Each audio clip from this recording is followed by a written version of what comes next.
Hello and welcome back to another episode of the Friday Tech Roundup.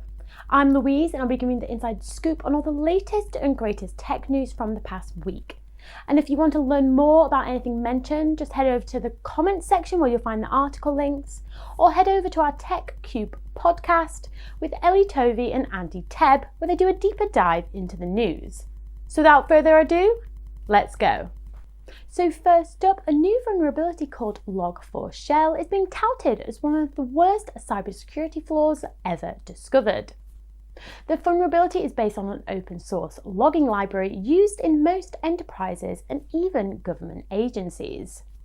The flaw in Log4j allows attackers to easily gain remote control over computers running apps in Java, a popular programming language.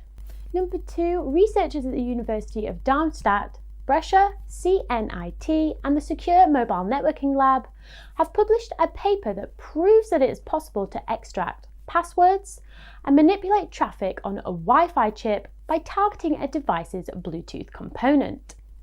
Whilst today's electronic devices have separate Bluetooth, Wi-Fi and LTE components, these components share the same resources. These shared resources can act as bridges, launching lateral privilege escalation attacks across wireless chip boundaries, or so the research says.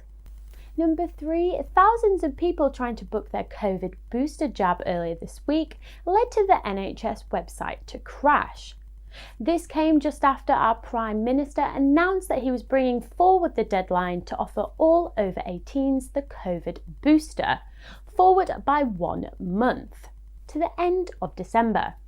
Ordering lateral flow kits from the UK government website was also temporarily suspended amid high demand. Number 4, MPs are calling for an online safety bill overhaul to prevent children from accessing adult content, vulnerable people from being encouraged to self-harm, and negligent tech chiefs from failing to protect users.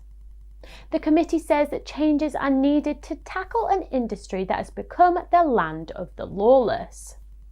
The wide-ranging series of proposals includes creating a digital ombudsman to deal with complaints against platforms and requiring tech companies to implement mechanisms to deal with harmful anonymous accounts.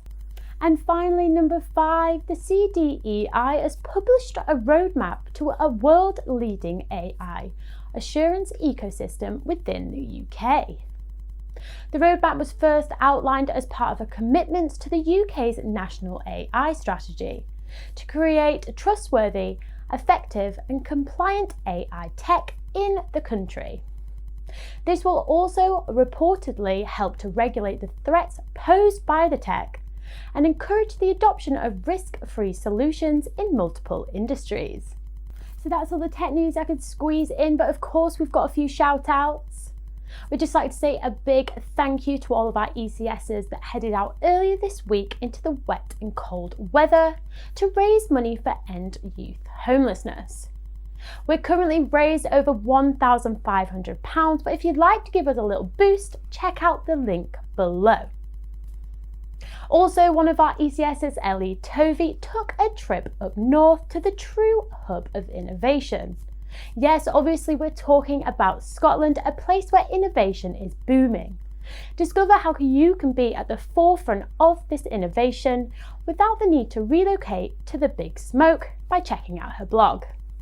Now, sadly, this will be our last Friday Tech Roundup before the new year, so we'd just like to say a big Merry Christmas and a Happy New Year. Whatever you're doing, whether that be celebrating or just taking this time to recharge, make sure to stay safe. So thank you for joining me on this week's episode of the Friday Tech Roundup. I'll see you next year with even more tech news.